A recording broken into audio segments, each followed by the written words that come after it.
আমি এই ধারণাটা শখের বসে লালন পালন করা। আমি দীর্ঘদিন একটা প্রাইভেট কোম্পানিতে জব করছি। তো ওই সুবাদে আমি চাকরিটা ছেড়ে দিয়ে, চাকরিটা আমার প্রবলেম মনে হচ্ছিল যে এখানে হালাল ইনকাম হয় না। তো সেই কারণে চাকরিটা ছেড়ে দিয়ে আমি একটা গরু ফার্ম করছি। এখানে সূক্ষ্মভাবে যদি হালাল পন্থায় ইনকাম করতে পারি, এই জন্যে। তো এখন আমার এই ষাটটা দীর্ঘদিন লালন পালন করলাম, প্রায় 3 বছরের মতো। তো এখন ষাটটার ওজন হয়ে গেছে 1300 কেজি প্লাস।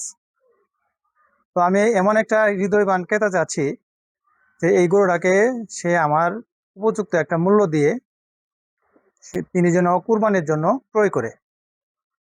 আর আমার ফ্যামিলি মধ্যবিত্ত ফ্যামিলি। তো এই গরুটার উপরে আমরা অনেক আশা আকাঙ্ক্ষা নিয়ে আছি।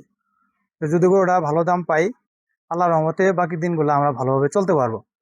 আর আমার একটা ইচ্ছা যে বড় একটা খামার করব, সেই ক্ষেত্রে ছোট থেকে শুরু করা। এই সারটা যদি আমি বিক্রি করতে পারি, আমি 2-1টা গাভী আরো কিনবো। আর বাংলাদেশে কত ধনত্ব ব্যক্তি আছে, তারা মসজিদ তুলে দিচ্ছে এবং অভাবী মানুষের পাশে দাঁড়াচ্ছে। এবং তাদেরকে আমি বলবো, আমার এই গরুটা ক্রয় করে তারা উপযুক্ত একটা মূল্য দেয়, আমার পারিশ্রমিক মূল্য দেয়। আমি এটা প্রত্যেক ধনত্ব ব্যক্তিকে আমি আহ্বান করছি। গরুটাকে আমার স্ত্রী, আমার আব্বু, আমরা সবাই মিলে নিজের সন্তানের মতো লালন পালন করতেছি।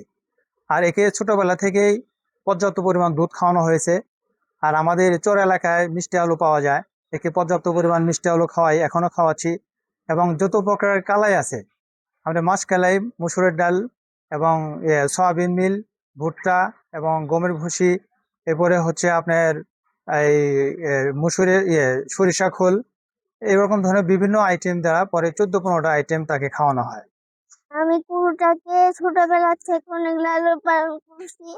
এই গরুটা নিয়ে আমার অনেক স্বপ্ন। এই গরুটা নিয়ে আমি অনেক ভালোবাসতাম। এই গরুটা বিক্রি হয়ে যাবে, আমার অনেক কোনো ইচ্ছা থাকে আমার গরুটাকে আমি লালন পালন করবো। ছোট থেকেই অনেক ভালোবাসা আদর স্নেহ দিয়ে অনেক বড় করেছি। আমার হাজবেন্ড জব করতো, আমি একা, ছেলে মেয়ে ছোট, ওদেরকে যেভাবে ভালোবাসা দিয়েছি আমি এই গরুটাকেও সেরকম ভালোবাসা দিয়েছি। এমনকি ছেলে মেয়ের চাইতেও আমি একে বেশি ভালোবাসা দিয়েছি। ছেলে মেয়ের খাবার আমি পরে খাওয়াইছি, একে আগে খাওয়াইছি, তারপরে আমি ছেলে মেয়ের কাছে আবার ফিরে আসছি। কিন্তু ওর উপরে আমাদের ভরসা, স্বপ্ন, ছেলে মেয়েদের স্বপ্ন।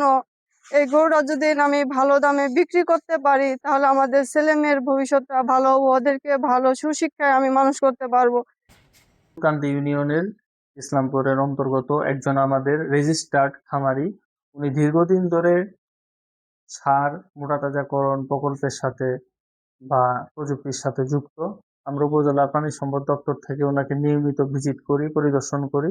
পরিদর্শনের পাশাপাশি কৃমিনাশক, নিয়মিত বিভিন্ন ভ্যাকসিন, যেমন হচ্ছে FMD, lumpy skin disease, anthrax, bq, এই ভ্যাকসিনগুলো সম্পূর্ণ তার করা। উনি সম্পূর্ণ জৈবিক প্রক্রিয়ায় গরুর মোটাতাজাকরণ করে থাকেন। ওনার সারা ইওএমএস পদ্ধতি ব্যবহৃত হয়। উনি এছাড়া দানাদার খাদ্যের মধ্যে ভুসি, ভুট্টা, গম এগুলো খাওয়ান। এবং আমার জানা মতে উনি একজন সুন্দর এবং সচেতন একজন খামারি। আমি তার সার্বাঙ্গীন উন্নয়ন কামনা করি। ওনার যে সারটা রয়েছে, জামাল মিয়া নাম রেখেছে। আমি বেশ কয়েকবার ওনার খামারে ভিজিটে গিয়েছিলাম। এখন আনুমানিক তার বডি ওয়েট হবে 1200 থেকে 1300 কেজি। তো উনি, আপনারা সবাই দোয়া করবেন উনি যাতে ওনার ন্যায্য মূল্য, পরিশ্রমের যে হিস্সাটা সেটা যাতে পায়, এবং ওনাকে দেখে ইসলামপুর অন্যান্য যারা খামারি রয়েছে যাতে অনুপ্রাণিত হয়।